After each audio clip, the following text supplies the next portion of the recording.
Hola, ¿qué tal? Muy buenas noches a todo el auditorio de Sin embargo al aire. Es extraño no decir muy buenas noches, muy buenos días, muy buenas tardes. Depende del horario que nos esté viendo. Solo buenas noches. Hoy sí es solo buenas noches. También buenos días, buenas tardes para todas las personas que nos ven en una repetición. Si ya nos cachan después de que terminamos este en vivo, pero usted lo pidió, usted lo tiene y por primera vez estamos en vivo desde Sin embargo al aire.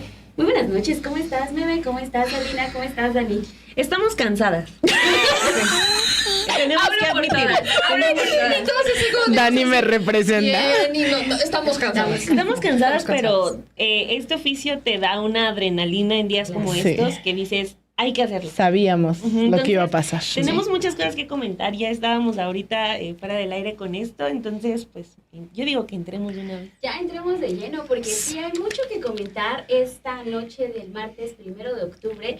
Son las 9:43 en vivo, estamos desde la Ciudad de México. Muchas gracias a todos ustedes que se están conectando. Avisen que ya estamos en vivo aquí en Versus para analizar lo que sucedió este día aquí en la Ciudad de México, pero en general en México. Así que vamos a empezar contigo, Meme. ¿Cómo viste todo lo que sucedió este día? Desde el primer discurso que da al momento de tomar protesta la presidenta Claudia Sheinbaum, posteriormente también estuviste en el Zócalo de la Ciudad de México. Vaya, cuando estábamos en San Lázaro, cuando es la toma de protesta oficial y demás, por supuesto que había mucha emoción, se sentía esa emoción. Estás en San Lázaro, es la primera vez que una mujer va a tomar protesta como presidenta de México y era como toda esta expectativa, ¿no?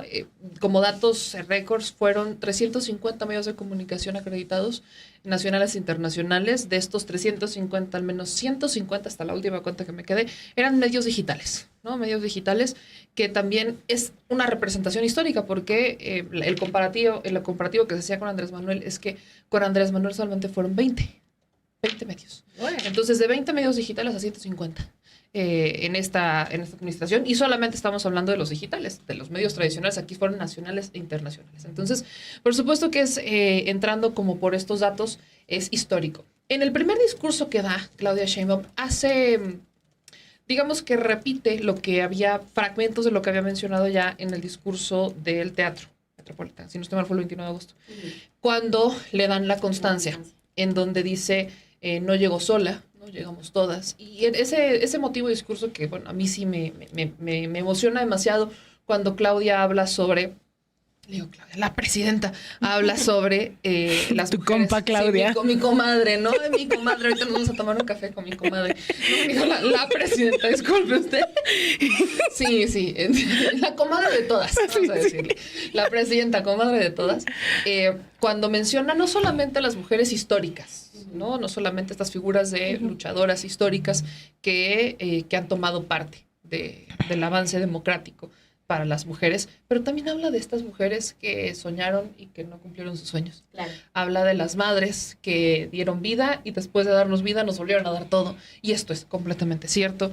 Habla de las mujeres que cumplieron, que gritaron y que fueron escuchadas, pero también de las que gritaron en silencio y no habían sido escuchadas. Entonces ese es un mensaje un poco que habla sobre ese México, sí, de las mujeres que durante años históricamente habíamos luchado desde nuestras trincheras porque se nos tomara en cuenta como ciudadanas, no solamente como la mujer sino como ciudadanas sujetos de derecho, tenemos también obligaciones y derechos, que podemos votar y ser votadas.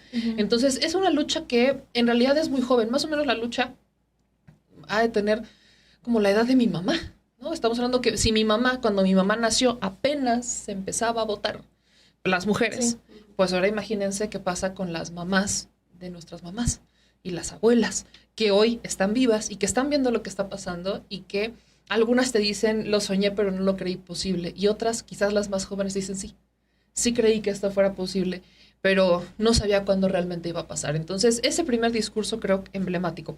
Y ya el segundo que da en esta ceremonia del bastón de mando, se me hace bastante simbolismos, puras mujeres representando a las comunidades y a los pueblos indígenas afromexicanos, todas y cada una de ellas representando el este, el norte, el oeste, y esta representación, la ceremonia, ¿por qué volteamos al este? ¿Por qué volteamos al oeste? ¿Qué representa cada uno de ellos? ¿Por qué alzamos las manos? O sea, toda esta toda esta ceremonia que emula muchísimo a nuestras raíces, a ese México profundo que se veía olvidado hace un sexenio, un poquito más, pero que siempre ha estado ahí y que en realidad nosotros nos tenemos que acercar a ellos. Se les ha dado como esta responsabilidad histórica de ustedes acérquense a nosotros cuando no es así. Ellos son nuestras raíces, nosotros tenemos que regresar a ellas. Entonces, cuando regresamos otra vez a esta ceremonia, el bastón de mando, y ya viene esta lista de las... pues de los 100 puntos de la presidenta electa, que ya los abordaremos en otra ronda, pero ya vemos a una Claudia Sheinbaum, ya es presidenta, ya tiene el bastón de mando. La gente, ¿no? Los sentimientos de la gente, pues de alegría por un lado, nostalgia por el otro, el profundo reconocimiento al camino que se inició hace 6 años, pero la enorme responsabilidad que hoy toca, no solamente de la presidenta de continuar y de abrir aún más ese camino, sino también de la ciudadanía, de los medios. Es que es demasiado como para poderlo abarcar en un solo comentario, pero al final son muchos sentimientos, es mucha representación, es mucha historia, y de esa historia formamos parte todas y todos. Alina, también como ves este primer discurso siguiendo en esta lógica que ya planteaba Meme, porque es muy interesante el llegamos todas, ¿no? O sea, al momento también de que vemos a Ifigenia Martínez entregándole la banda presidencial, cuando vemos a una mujer que también ha luchado por muchísimos años y todo lo que ya cimentó en su momento, ¿no? Al momento también de ser una de las pioneras de la izquierda, de la lucha aquí en México, de tratar también de avanzar en temas educativos, siendo la primera mujer mexicana que está graduándose en una universidad como Harvard, regresando, teniendo toda esta conciencia de lucha de clases, una lucha social que además es una parte del emblema del proyecto de Andrés Manuel López Obrador, ¿no? Entonces, que ella misma haya sido esta mujer que le entrega y que lamentablemente no pudimos escuchar el discurso que iba a dar en la Cámara de Diputados, veíamos a una Ifigenia Martínez que es grande, pero que además grande también de pensamiento y de ideología, en todo este simbolismo que hay detrás para entregarle la banda presidencial a la primera mujer presidenta, y diciendo ella en el discurso, con esto, en el discurso que ya no pudo dar, pero que muchos pudimos leer a través de redes sociales, que culmina un momento importante de un avance para las mujeres y que está viendo materializado también por lo que tanto luchó que una mujer estuviera ocupando ese puesto.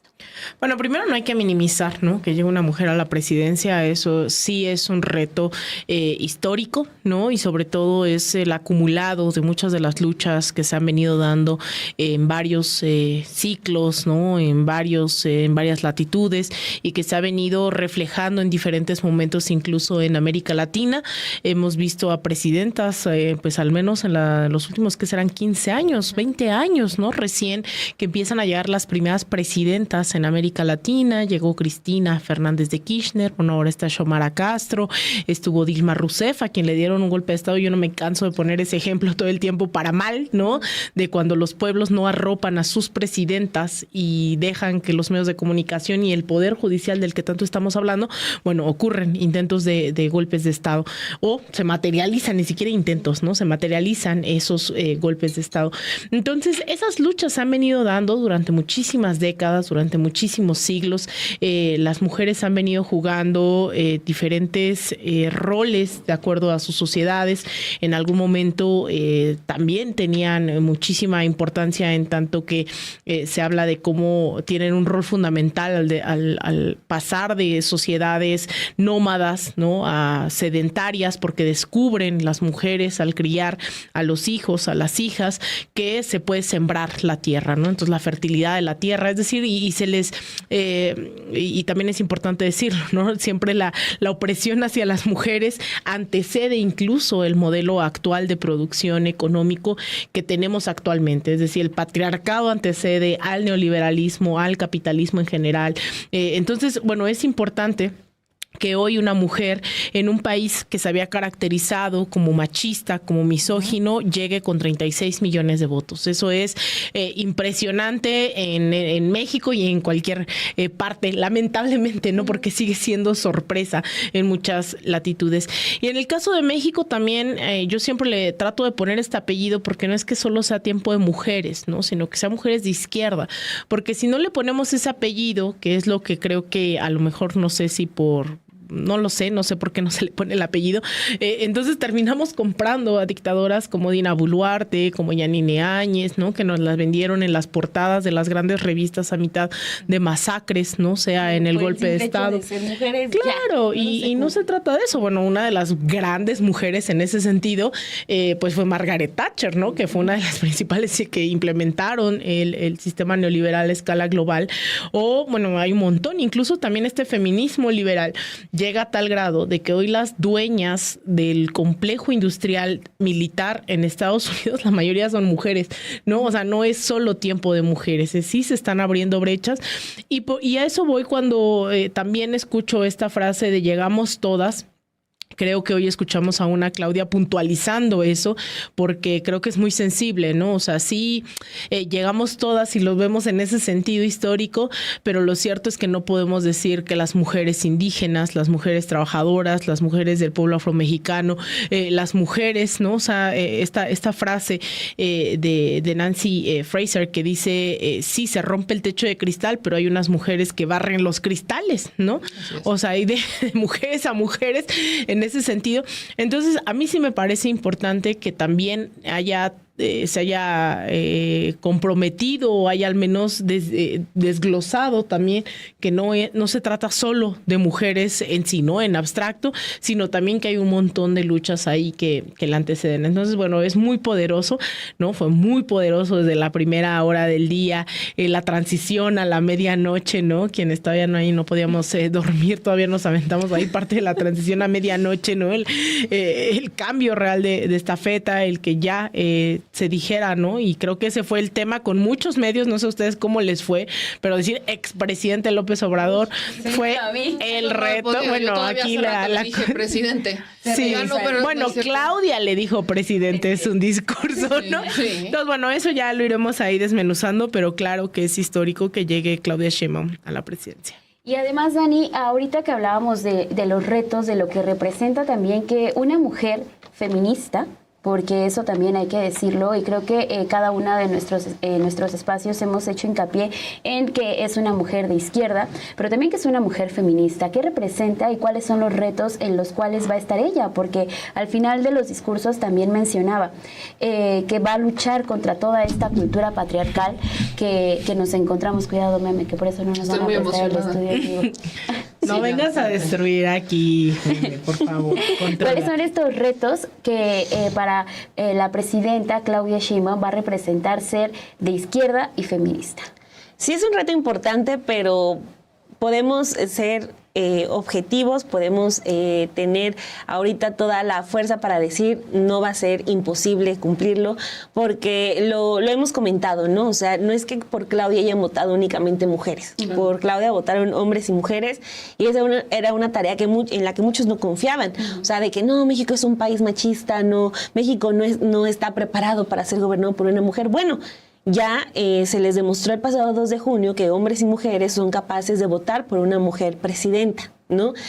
Esa parte ya se hizo, pero hay todo un asunto que sí es muy generado por las redes sociales, por los medios de comunicación, en el que te aguantan a una mujer presidenta, pero le empiezas a hablar de una mujer feminista y empiezan las barreras, ¿no? Así de, no, que empiezan con conceptos como que la ideología de género, que cosas de la Agenda 2030, que hay veces que no se entienden del todo, pero se repiten de manera constante, que es la agenda de Soros, como si Soros fuera el espécimen más dañino del mundo y que está detrás de las peores causas que se nos pueden poner enfrente, ¿no? Entonces, aunque ahorita lo decimos un poco de broma, realmente en redes sociales y en las calles hay gente que sí alimenta también esas narrativas.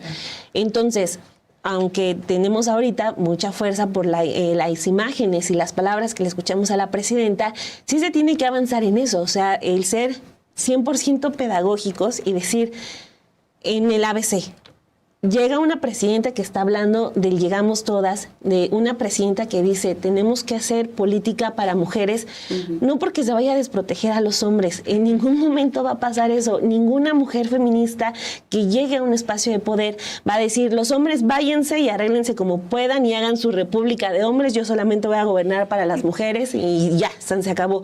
Eso no va a pasar, no, nunca va a pasar. Entonces, si se habla de políticas que se tienen que enfocar hacia las mujeres, o es por las décadas que tenemos de rezago en todo. O sea, se va a decir muy sencillo, pero es la primera vez que ya se está hablando, y lo mencionaba Claudia Sheinbaum hoy en el discurso de los 100 puntos, de una reforma para empezar a erradicar la brecha salarial, por decir solo un ejemplo.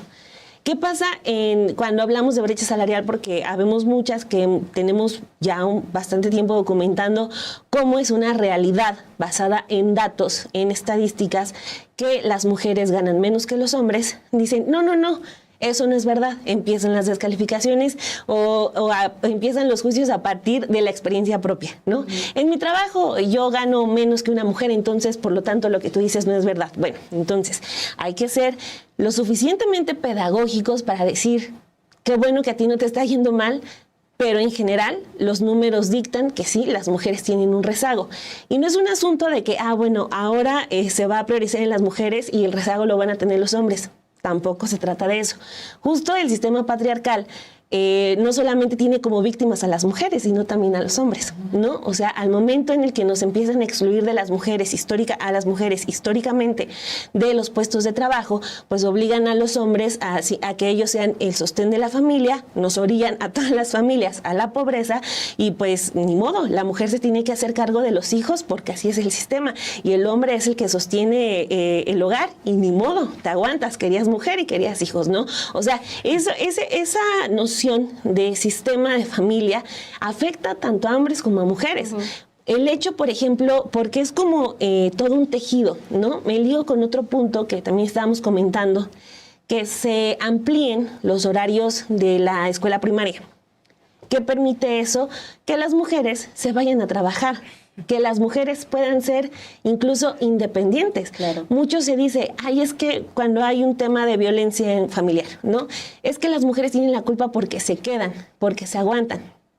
Bueno, desafortunadamente hay mujeres que no tienen ni trabajo, ni tienen casa, se irían a la calle, ¿no? Entonces, nos vamos a eso. Si una mujer tiene un horario en el que puede dejar al hijo en la escuela, se puede ir a trabajar. ¿Qué genera eso? Bueno, pues una independencia económica, pero también crecimiento económico para todos, para hombres y mujeres. Así nos podemos ir con varios ejemplos. Por ejemplo, otro que menciona Claudia Sheinbaum, que es el programa que se implementó en la Ciudad de México, de que el agresor sea el que se vaya de casa y no la agredida, porque otra vez volvemos a lo mismo. Te agreden y te sales, pero te sales ¿a qué? A la calle, a vivir de pedir limosna, ¿no? Entonces, estos 100 puntos, por eso son muy importantes, porque sí son todo un tejido que va diciendo, a ver, no es que no se vaya a gobernar para los hombres, no es que se le vaya a excluir a los hombres, pero tenemos que empezar a erradicar ese olvido que sí hubo para las mujeres. Lo hemos dicho, y aunque suene a cliché, hace unos años, en los 70, las mujeres todavía no votaban, ¿no? O sea, en los 50, esto es una realidad reciente, ¿no? Lo mencionaba ella en su discurso al inicio. Nuestras abuelas todavía no iban a la escuela porque la escuela no era para niñas, ¿no? Y eso todavía hay ejemplos y residuos de eso en nuestras familias. Entonces, creo que está la oportunidad de hacerlo, de empezar a quitarle ese oscuro que hay alrededor de la palabra feminista, que no se lo puso la gente, se lo pusieron los medios de comunicación y se lo pusieron las redes sociales. Y creo que hay una oportunidad buena para hacerlo, porque vale mucho la pena, porque no es que el feminismo sea igual que el machismo, también esa es una idea que nos han metido hasta más no poder, pero estamos en el momento de poder hacerlo. Lo más difícil ya se hizo, que es votar por una mujer. Ahora hay que empezar a entender, pero también tiene que haber mucha disposición de la gente de decir, no es que me vayan a excluir, o sea, de verdad que estén tranquilos, no se le va a excluir a nadie, pero sí tiene que haber ahora una disposición de entender este nuevo panorama político, de decir, pues sí, tienen que llegar todas. Eso no solamente lo tiene que decir la presidenta, sino también la gente.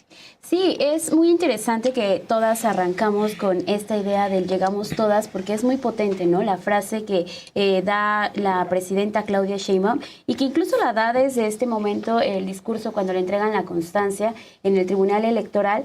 Y haciendo, y recuerdo también un poco el tema que mencionabas, Dani, ahorita, estos ejemplos de entender que una presidenta, una mujer presidenta, llegue con este pensamiento feminista, es este punto de entender cuáles son las necesidades de las mujeres para poder convertirlas en políticas públicas, y ahora el reto es hacerla realidad, ¿no? Que esto también vaya construyendo y vaya sumando parte de lo que ya se ha cimentado en este primer sexenio de la Cuarta Transformación. Vienen nuevos retos, viene también una manera distinta de entender todo lo que estamos viviendo y este momento, porque algo que yo también pensaba mucho en el Llegamos Todas, tiene que ver con las frases que se escuchan en las marchas, tiene que ver con las frases que hemos apropiado en las luchas y que poco a poco ya se han ido convirtiendo en frases que la gente adopta independientemente de que sea una frase que se haya dado y que se haya gestado en una protesta o en una manifestación para luchar. El Llegamos Todas es también una parte de la respuesta de todo este trabajo que se ha hecho de mujeres no recientes, sino trabajo, por eso decía hace un momento, de Ifigenia Martínez, ¿no? Todo el trabajo que ya estuvo construyendo y todavía la historia como Claudia Sheinbaum, la presidenta, recuerda a cada una de las mujeres. Ahora también la respuesta es, no está sola, ¿no? Para Claudia Sheinbaum, no está sola en cada una de estas políticas para tratar de justamente acompañarnos, porque así ha sido el movimiento feminista y así es como se ha construido y se ha sentado las bases. Lo interesante que va a venir para el sexenio son estos 100 puntos que ella ya da a conocer en el Zócalo de la Ciudad de México y que arranca también con mostrar que se viene todo un sistema de cuidados para las mujeres, que se viene también el momento de entender que somos un país en donde se asesinan a las mujeres, cómo atiendes cada una de estas problemáticas, pero no solo estas, sino también las de las demás personas, las de hombres, las de niños, las de las comunidades diversas que ella misma reconoció el día de hoy en este discurso que da en el Zócalo de la Ciudad de México. Entonces, desde ese punto, y también atendiendo la primera parte del discurso de Claudia Sheinbaum, tomando en cuenta los primeros puntos de trabajo, ¿en dónde encuentras tú también que está el reto más grande después de lo que viene, ¿no? Ya el sexenio, porque además también lo que dice ella es, se viene una reforma electoral que más adelante vamos a proponer y que es otra reforma que durante este sexenio no se da. Yo escuchaba, sexenio pasado. Sí, sexenio pasado. Y no se da, recordemos, ¿no? La reforma electoral del 2022 no se dio por la moratoria constitucional, llamado más coloquialmente como el berrinche legislativo. Pero es que son 100 puntos. Y la primera vez que escuché los 100 puntos, que fue cuando arranca campaña, estaban un poco más simplificados, hoy ya están como más puntualizados. Sí. Y aún así, cuando estaban simplificados, dije, ¿cómo le va a dar tiempo? Pero luego me acuerdo que lo mismo dije con el gobierno de Andrés Manuel López Obrador y mira, aquí estamos. Entonces, por ejemplo, ¿no? Cuando dice vamos a poner el satélite, vamos a reactivar todo el sistema aeroespacial mexicano. Todos vamos a ser un país de ciencia, pero también de maíz, también de agricultura, un país de mujeres, etcétera, etcétera. Son tantas cosas que son quizás puntos muy finos que en la primera parte de la transformación, lo que abre la puerta, que es la administración del expresidente Andrés Manuel López Obrador, se veían quizás de manera generalizada, ¿no? Por ejemplo, la Secretaría de la Función Pública. Uno de los grandes cambios que propone Claudia Sheinbaum es transformar la Secretaría de la Función Pública, que estará encabezada por Raquel Buenrostro, ¿no? Ya tomó protesta aparte, porque les toma protesta a su gabinete legal antes de salir a la ceremonia del bastón de mando. Y Raquel Buenrostro ya no va a ser secretaria de la Función Pública, sino que va a ser secretaria de, ¿cómo se llama esta secretaría? Aquí está. Secretaría, excelente decisión. Sí, Secretaría Anticorrupción y de Buen Gobierno. Recuerdo cuando mencionó a Raquel Buenrostro, cuando todavía estaba ya anunciando a los integrantes de su gabinete, dije, creo que es de los mejores perfiles. Sí. Raquel Buenrostro puso de cabeza cuando estuvo en el SAT. Me recuerdo la moratoria constitucional que se aventaron, y antes de esa moratoria, cuando viene la miscelánea fiscal del 2021, 2022, cuando hicieron estas modificaciones a las ONGs, que ni siquiera era las ONGs, era una modificación para que personas físicas que deducían impuestos, pero que además deducían impuestos de fundaciones que ellos creaban justamente con fines deducibles, no pudieran, o sea, tuvieron un tope de deducción y no podían hacer una deducción hacia el por cierto, que es la razón por la que estaban estas organizaciones. Recuerdo cómo se hacían unos rollos. Xochitl Gálvez fue protagonista de esto porque aparentemente no entendían de qué trataba la situación. Y Raquel Buenrostro les contestaba como, es que no, a ver, no es para ustedes. O sea, si ustedes quieren seguir donando, donen. Si quieren seguir siendo filántropos, sean filántropos. Pero no me digan que eso lo van a hacer con intenciones de deducción de impuestos, porque entonces ¿dónde queda la filantropía? ¿No? De eso no se trata. Entonces Raquel Buenrostro es uno de los mejores perfiles que incluso cuando la anuncian como secretaria de la Función Pública, Latinus le saca una nota. Y recuerdo que fue de estas notas más ridículas de la vida. Como la de la secretaria de Cultura que fue a comer a la misma taquería a la que va el primo del amigo del hijo del presidente. Era en ese mismo tenor.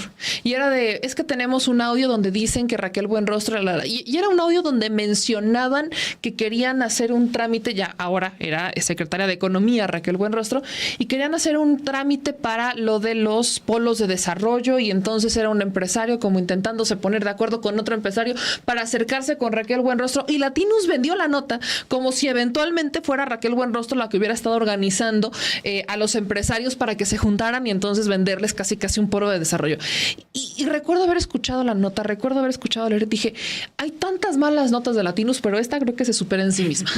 Porque tenían que buscarle algo a una de las mujeres a la que simplemente creo que no le hemos encontrado ningún escándalo. Ella, y recuerdo porque fui a cubrir la Agenda 2030, ella no es no le encanta salir en los medios, no es fan de los medios, no es fan de las entrevistas, las da muy amable, pero muy puntual, muy concreta a lo que es. Y ella es una mujer de resultados, es una mujer de acciones, no de palabras. Y perdón que te interrumpa, Meme, pero si Raquel Buenrostro tuviera algo, quien se le hubiera sacado sería Salinas Pliego. Exactamente. Que es al que puso así a sudar en el SAT. O sea, ella es la que empieza la guerra contra Salinas Pliego. Exactamente. Entonces, el hecho de Raquel Buenrostro con esta secretaría es...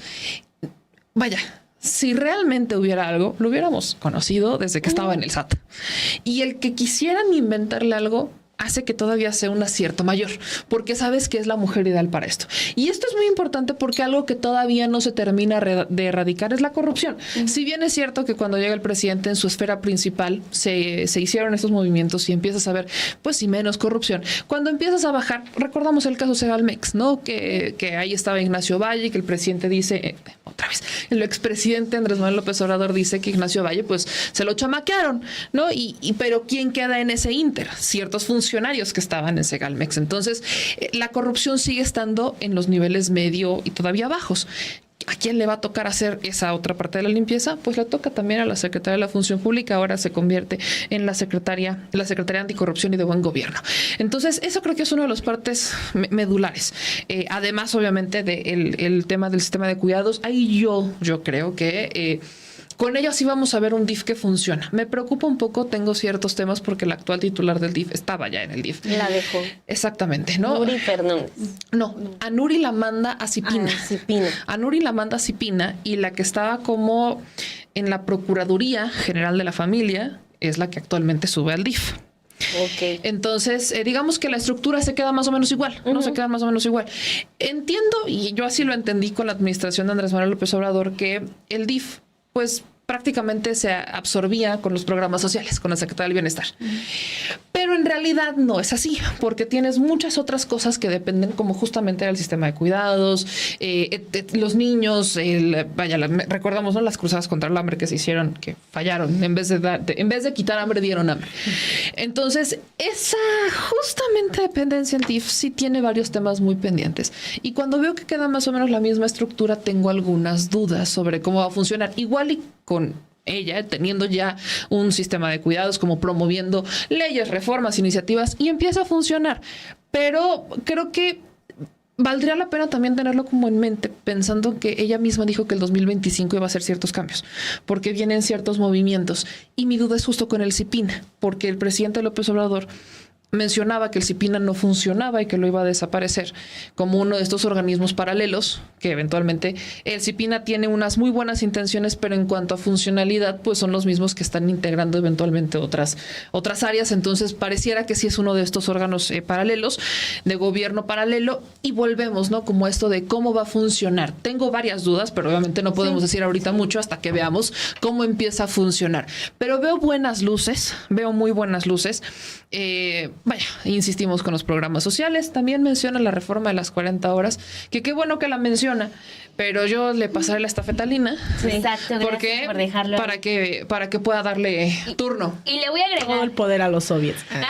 y le voy a agregar algo más, porque también menciona que no va a regresar el modelo neoliberal. Sí. Entonces, creo que aquí es interesante también ver esta postura, porque vemos parte de todo el proyecto, cómo ya se sientan las bases con el presidente Andrés Manuel López Obrador. Escuchamos 1001 veces la palabra neoliberal, entendimos el modelo, cómo fue que funcionó, cómo fue que se repartieron las riquezas en ciertas esferas y cómo sí se puede repartir desde abajo, ¿no? Se puede cambiar desde abajo con una visión como la intentó dejar el expresidente Andrés Manuel López Obrador, el humanismo Nos voy a mexicano. empezar a cobrar cada la que- ideología. Aquí pon un botecito. ¿Y qué hacemos? ¿Nos vamos de vacaciones?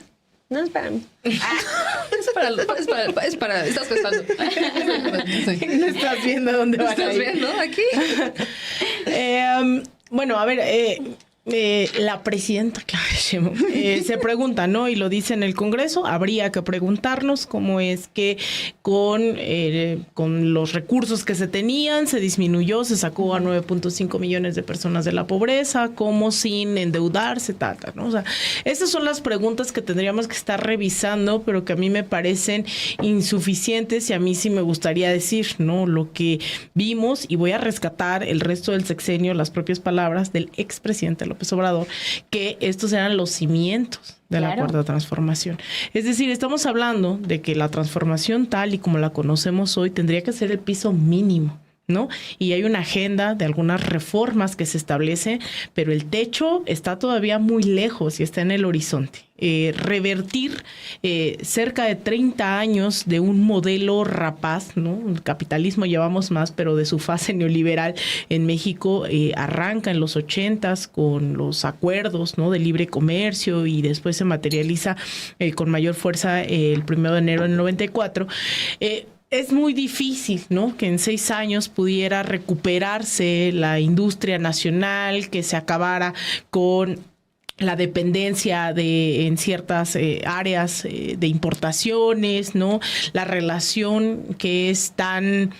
que estoy aprendiendo mucho, estoy haciendo diagonal, tomando un curso sobre la relación bilateral México-Estados Unidos, y es tan...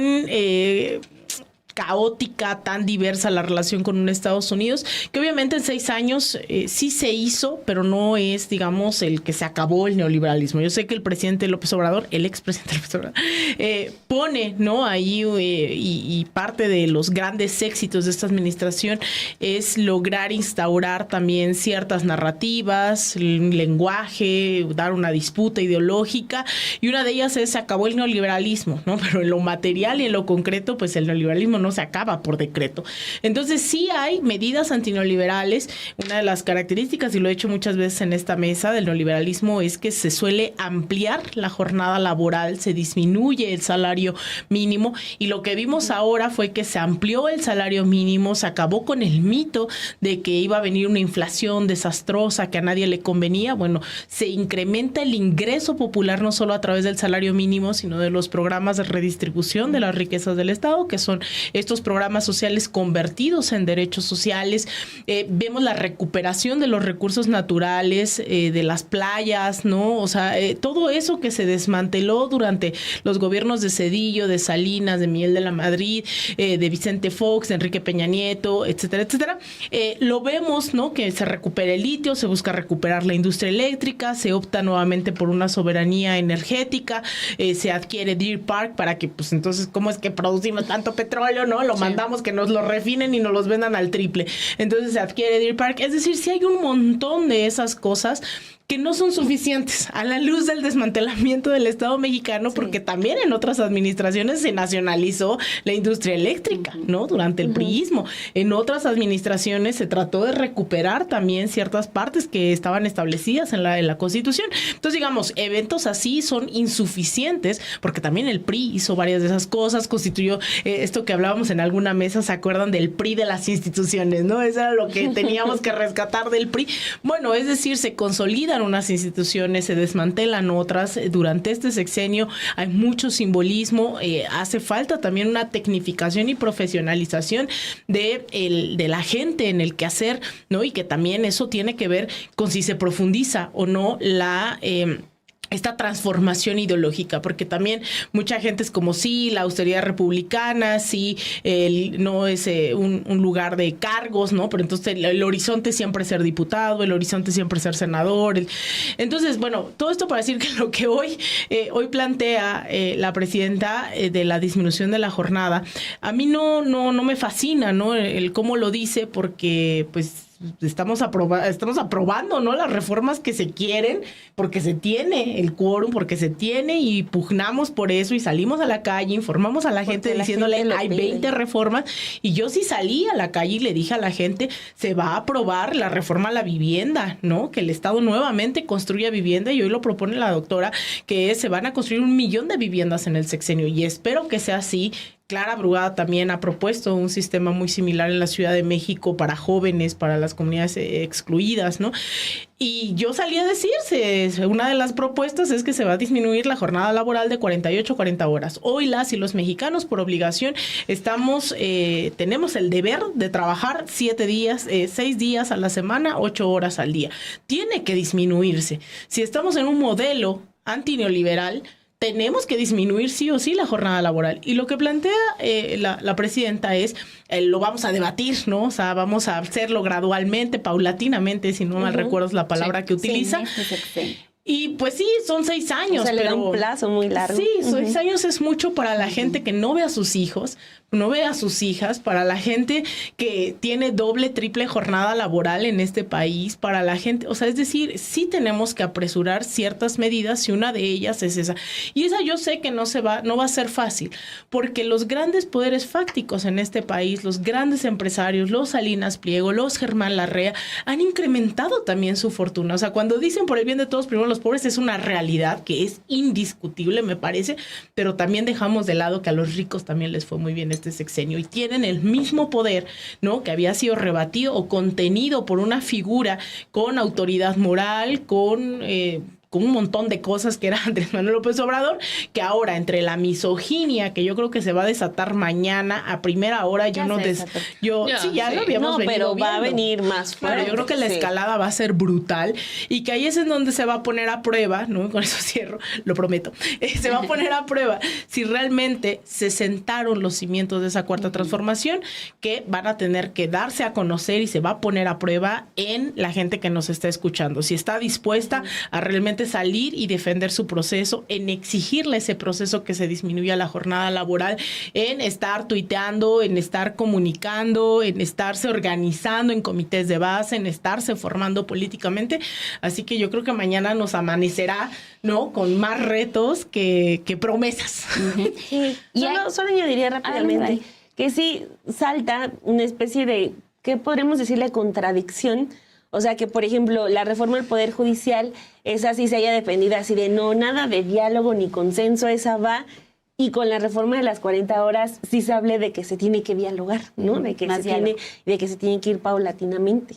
Sí, cuando pues es, o sea, no solamente es el salario, sino también el reducir una jornada. Están en los datos. Tiene que ver con los interlocutores, ¿no? Ajá. Porque se dialogó con el pueblo la reforma al Poder Judicial, pero cuando te pones con los empresarios, aun cuando les va bien, aun cuando sabemos que no les estás expropiando, ¿no? Yo me acabo de acordar una anécdota. Evo Morales me contaba una vez que lo entrevistaba, ¿no? Y me decía que un día se reunió con los empresarios, ¿no? De Bolivia, y los cita temprano y les dice, tengo una noticia buena y una mala, ¿no? ¿Cuál quieren primero? pero dice la buena, ¿no?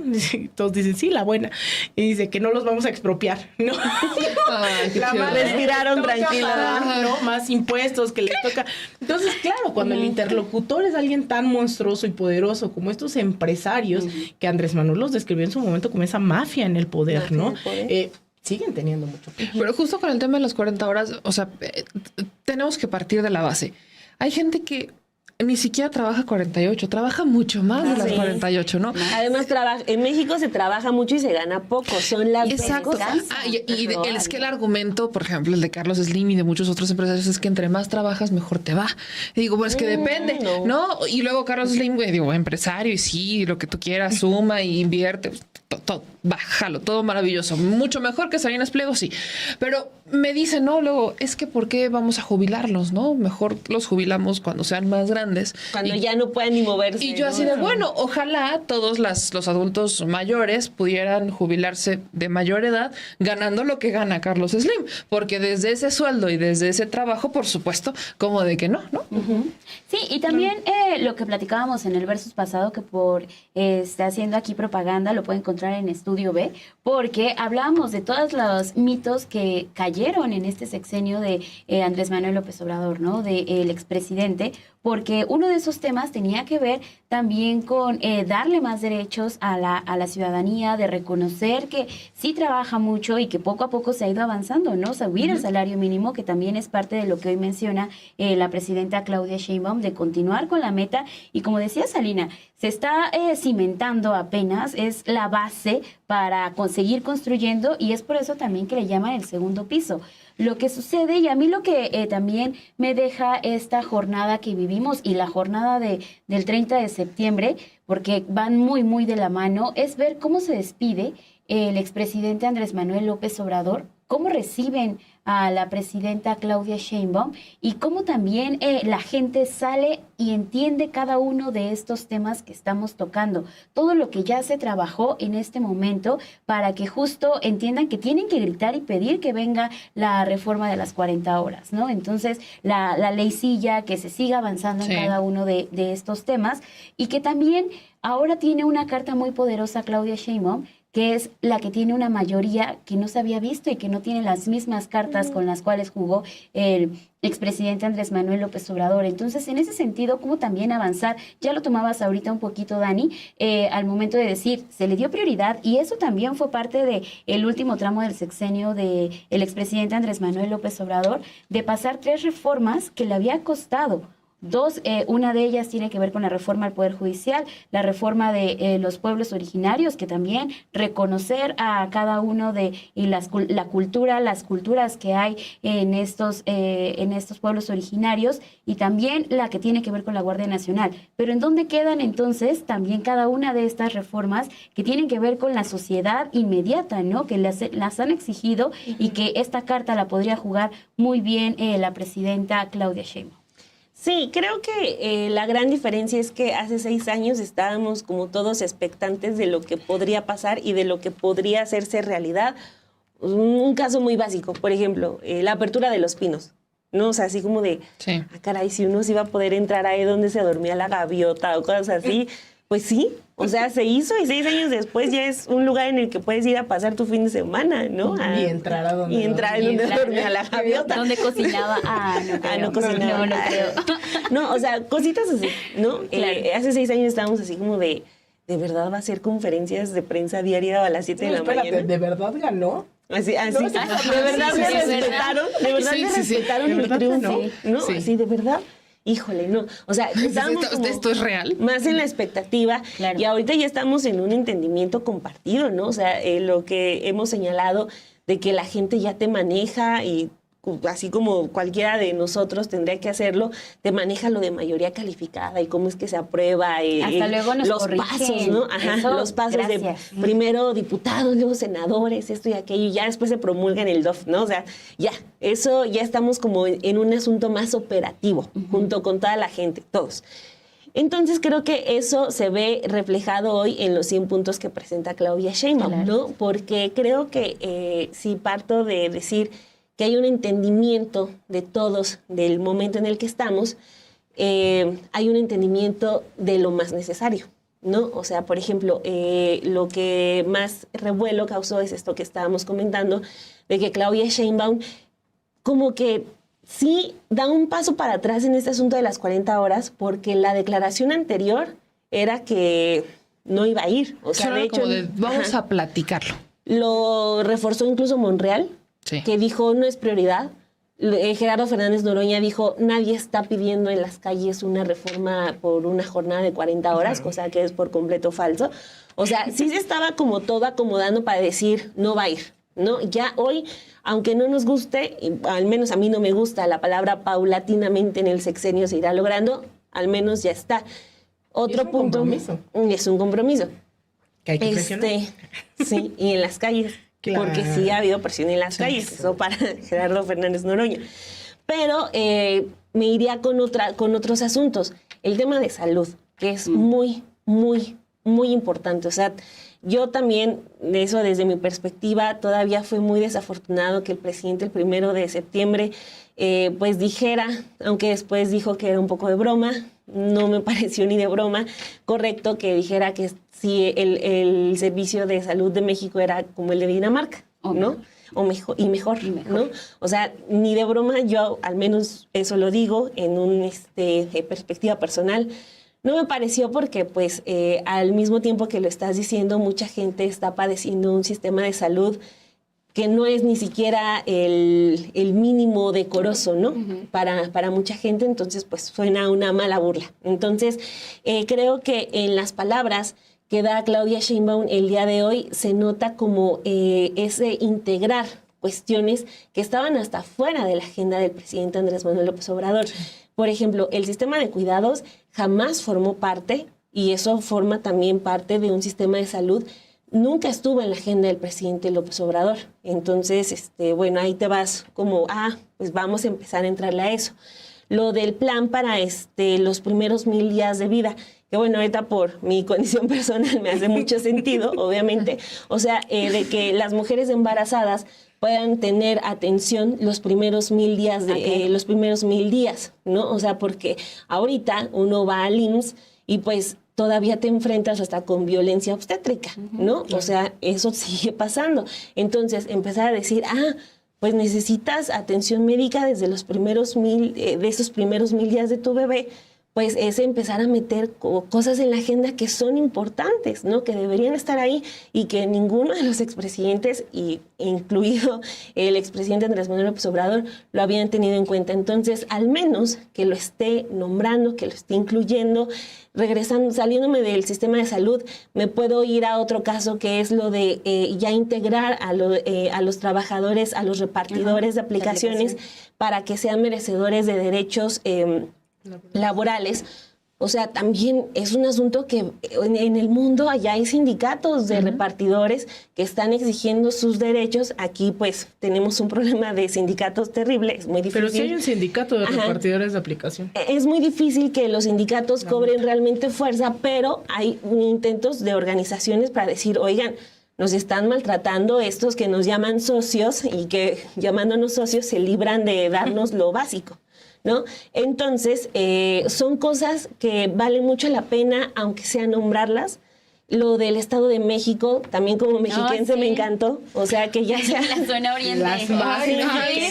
Sí, como mexiquense, o sea, no puedo decir otra cosa más que bravo, por ya decir, se van a poner a trabajar presidentes municipales y la gobernadora. Y ya nos vamos a poner a reactivar. Porque no es que Chalco se inunde porque, tiraron mucha basura este año. No, o sea, no, tiene 20, 30 años. Son igual. años de olvido y decadencia política en todo el Estado de México. Entonces es bueno recuperar esos puntos y no ceder. No ceder. A lo mejor va a haber muchas tentaciones, quizás en el camino, el poder es mucho, pero la gente sí creo está en un plan de... Todo lo que estás diciendo lo estoy anotando porque lo voy a exigir. Entonces creo que es un muy buen momento también para nosotros, no como periodistas, sino como gente en general, población en general, pueblo, de decir, pues le vamos a entrar porque yo quiero ese segundo piso que sí, o sea, no es el techo, es el segundo piso, como dice Alina. Ojalá se sigan construyendo más pisos para ver qué tanto más se puede seguir avanzando en este camino. Pero, ¿qué creen, muchachas? Estamos ¿Qué ya pasó? a nada de terminar. Sé que se nos ha ido muy ¿Qué? rápido. Lo estamos disfrutando ¿Quién anda mucho por acá? esta transmisión. Aquí a toda la Haciendo gente. los apuntes de Dani. No, aquí están los Mira, comentarios. aprovecha para leer algunos de los comentarios porque esa es una de las oportunidades que tenemos hoy de que estamos en vivo. Entonces, muchas gracias a todos los que siguen conectados. Ha sido una jornada maratónica, pero sí, valía mucho, mucho la pena que estuviéramos Saludos a aquí. todos. Saludos, Tiguerón, Sí, aquí está Gaspar, Tiguerón, Gaspar, Liliana González, Calibán. Bravo. Mira, Calibán sacaba un comentario a lo que mencionabas hace ratito, ¿no? Que porque no nos indignamos, pero dice es que no todos los hombres son feministas o no deberían de ser feministas. Nadie está diciendo que deberían o no No. deberían. A lo que nos referimos es que, por ejemplo, lo voy a poner con un ejemplo muy simple. Hay gente que hoy todavía se está peleando porque se le va a decir presidenta. Con A. Sí. Ese es el ejemplo Noroña, más mínimo, de ¿no? Noroña no. De Noroña. Es el ejemplo tan mínimo que hay mucha gente que incluso dice es que cómo pueden llamarse reporteros o periodistas si no saben que se escribe con E, presidente, porque es neutral. No, a ver, espérate, pero presidenta es una palabra, sí es palabra. Comandanta. Como comandante, ahí vamos a tener un tema por cuando empecemos, porque creo que en comandanta, si le dicen comandante, la primera comandante suprema de las Fuerzas Armadas. Bueno, ahí sí el antecedente también es el EZ, ¿no? La Exactamente. comandanta Ramón. Exacto. Entonces, ella pidió explícitamente que se le dijera presidenta, la palabra existe, y a eso nos referimos un poco, ¿no? Como que todavía está con algo tan mínimo con cómo se le va a llamar o cómo nos vamos a referir a ella, como lo que justamente están comentando, lo que va a venir en los próximos días. Porque mañana, las notas, no sé cuántas, hagan la apuesta, hagan la terna en su casa, vamos a hacerla aquí también. ¿Cuántas pizzas debemos? Ya no sé. Pero mañana no sé cuántos medios, pero alguno va a sacar un comparativo entre la primer mañanera de la presidenta Claudia Sheinbaum y las mañaneras de Andrés Manuel López Obrador. Bueno, Si pero Claudia es un Sheinbaum proyecto, hay que se recordarlo. tarda 45 minutos, van a decir, la mañanera de Claudia Sheinbaum se tardó 45 minutos, mientras que las de Andrés Sin Manuel López carisma. Obrador... Sí. Así van a la estar las dama notas, de ¿no? hierro. Exacto. Sí. No, así, la dama de hielo le decía tu tía Xochitl Gálvez. Entonces, tu tía. Mi tía, tu comadre, no, bueno.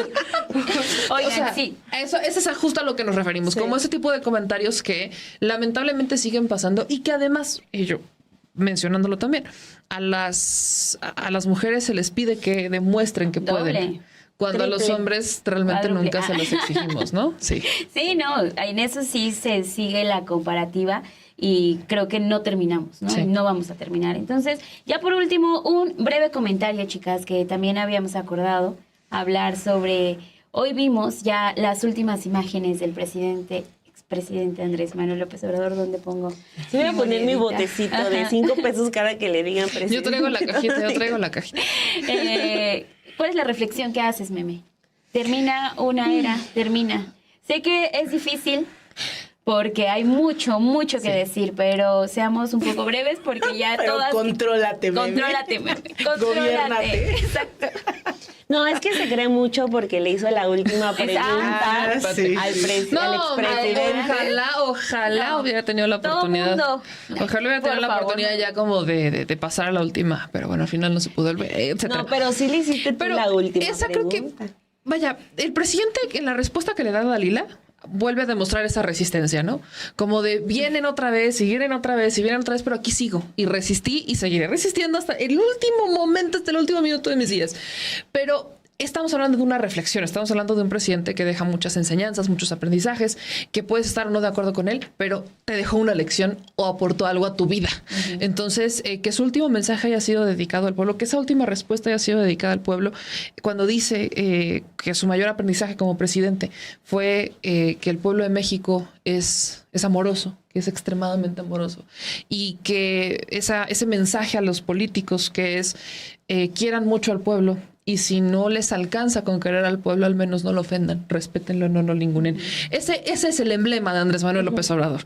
El ejemplo, eso cierra completamente el círculo de lo que ha sido no solamente su periodo como presidente, sino su carrera política. Y deja una gran lección para todos, medios de comunicación, periodistas, de manera personal, de manera profesional. A todos les dejó un antes y un después. Sí. Y creo que esa sacudida no solo era indispensable, sino que era urgente. Aline. Bueno, yo me quedo con que nos tocará rescatar eso que se dijo en tiempo real y que con el tiempo se va a ir dimensionando, ¿no? A qué se refería, y habrá que rescatar incluso esos mensajes que le deja sí al pueblo de México, pero incluso también a quienes están militando en esa transformación, ¿no? Sea el partido, sea el gobierno, y esto que no se vuelvan consignas, ¿no? Porque también se corre el riesgo de repente, así como el Che, ¿no? Que todo el mundo trae al Che en la playera, ¿no? Y trae la boina y trae al Che por todos lados. Esa imagen, el emblema. Claro, pero al final se va deslactosando, se va descafeinando, se va reinterpretando a modo para que unos sigan, ¿no? Perpetuándose, para que unos sigan ahí. Entonces, yo creo que eso va a ser muy importante. Sin duda, las imágenes son muy fuertes, porque yo he contado una anécdota, fue hasta que de repente una jefa me dijo, no le puedes decir a Andrés Manuel, es el presidente Andrés Manuel, pero es que yo crecí viendo al presidente, expresidente, toda mi vida, ¿no? O sea, yo lo recuerdo en mítines en Xochimilco, iba cada cierto tiempo y como jefe de gobierno y como líder del PRD, o sea, yo recuerdo haberlo visto un montón, ¿no? Yo recuerdo, o sea, estas síntesis que hacen de la vida en sí de Andrés Manuel, pues no, es que también fue parte de mi vida, ¿no? Así como recuerdo al EZLN llegando, y lo he contado muchas veces, mi primer mítin en la vida es en marzo del 2001 con el EZLN. Pues también recuerdo a Andrés Manuel en el desafuero. Entonces, son vivencias que a muchos y muchas les interpelan, ¿no? Y cerraría diciendo esto que me decía hoy mi compañero, ¿no? Íbamos al Zócalo y él estaba como viendo todo lo que pasaba y me decía, oye, pero con Andrés Manuel fue así, porque él no fue, ¿no? Y yo le dije, no, y esa es la grandeza, ¿no? Que eso no pasa en otras partes, porque eso, Lula llega arrasando a un tercer sexenio, los Kirchner, pero hay un desgaste brutal. Pero que hoy sea el doble o triple tal vez de gente que estuvo ahí en la Asunción del 2018 es brutal. Entonces yo creo que nos tocará con tiempo ir desmenuzando lo que sí pasó, lo que ocurrió, lo que se queda, lo que hay que profundizar. Yo no diría como estos traidores como Lenín Moreno y demás, ¿no? Que dicen, las cosas se hicieron mal, ¿no? Más bien es cómo se le corrige el camino, pero desde la transformación.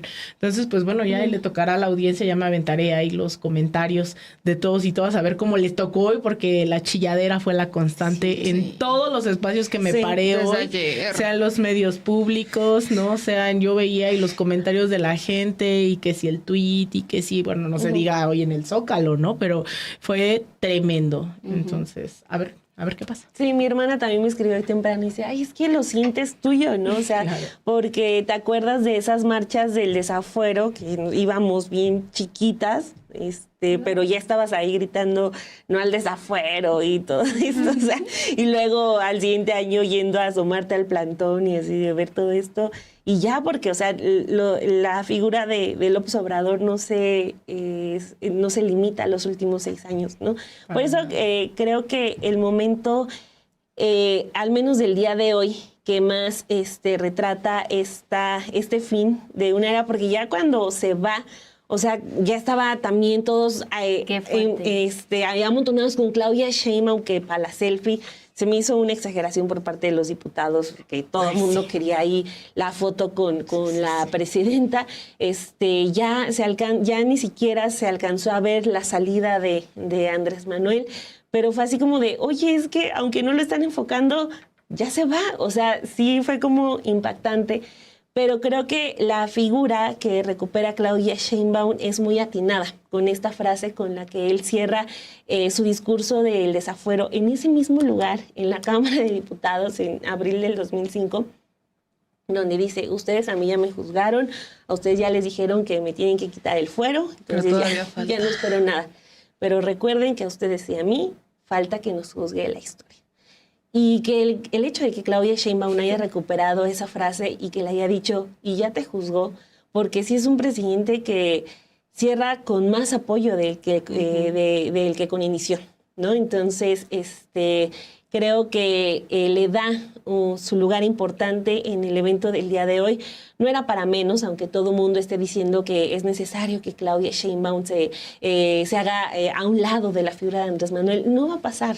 No, sería un error muy tonto, ¿no? Por parte de Claudia, pero creo que sí le da un muy buen cierre a toda esta carrera de Andrés Manuel López Obrador, porque sí, su lugar en la historia ya lo tiene y ahora pues les toca a otros cuidar ese legado, sí, que no se convierta en una figura más de decoración, de que la estrella roja, que el Che Guevara, como bien decía Lina Duarte, sino de realmente concretar ese plan de gobierno.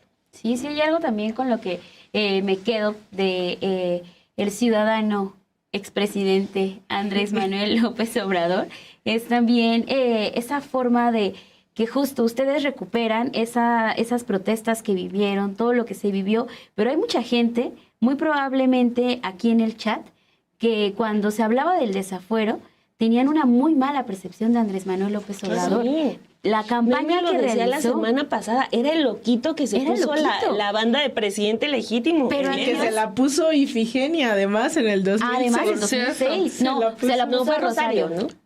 Sí. Sí, fue Rosario. En una de las dos señoronas. Sí.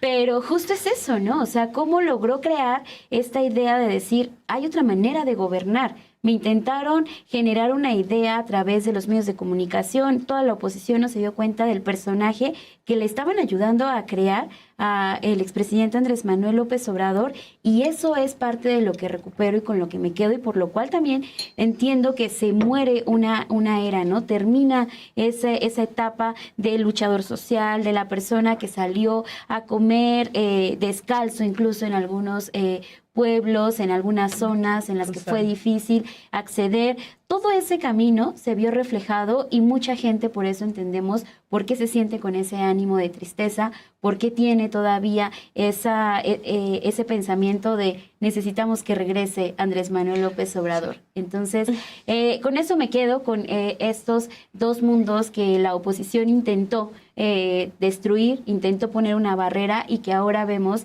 que esos dos mundos están tratando de unirse y tratando de entender la gente que estamos, y si nos unimos podemos tener resultados para muchos de nosotros. Y claro, el sol sale para todos. Sí. Y ahorita que dices de la oposición, lo más chistoso es que ya sin Andrés Manuel no se acaban sus problemas. O sea, mañana van a seguir. Sí, o sea, es que Andrés Manuel se queda en el corazón de millones, y si no se te quedó en tu corazón, se quedó en tu cabeza, porque estás soñando y pensando en él todo el tiempo. ¿No? Andrés Manuel se va por ahí. Mucho aprendizaje. Pero todavía. Cerró su ciclo como político, pero inicia su ciclo como una figura histórica. Sí. Pues sí, ya no hay más que agregar. Muchas gracias, chicas, por haber que estado. se conecten los martes, porque va mucha gente en el chat que pregunta, ¿no? También de este programa, bien, así que todos los martes. Todos los martes. Pero por Estudio B, así que vayan y suscríbanse. Sí, que es el canal hermano de Sin Embargo al Aire. Entonces, todos los martes a las 10 de la noche se estrena un nuevo capítulo de Versus. Nos encuentra con esos comentarios que también tratamos de hacer de una manera más ágil, más desenfadada, pues al estilo del periodismo que se hace desde acá, desde las mujeres. Muchas gracias. Qué interesante que desde temprano arranca esta transmisión con Dani Barragán y conmigo, mujeres, Paulina Soto, y aquí estamos todavía. Muchas gracias, Paulina. Muchas gracias. Y pues salud. Estar aquí. Saludcita. Con agüita. Saludcita con agüita, y en honor a lo que inicia. Hay presidenta con A. Hay presidenta con A. Saludos a periodistas con A. Muchas gracias. Saludos a todos los que están por acá. Suscríbanse y síganos en las redes sociales. Amiga la monja. Ay, ya terminó la misa. Ya terminó la misa, querida monja. Querida monja, sí, es que es la monja, Sor Juana, el padre Juan Diego, y luego está también Chuchito. Sí. Vienen, es el clero que vienen a su misa. Los trajo meme. No, para mí me dijeron. Pues yo no lo conocía. Piensa que es vino de la sacristía. O rompope. Suscríbanse y nos vemos el próximo martes. Suscríbanse a Sin Embargo al Aire y Estudio B. Bye, gracias.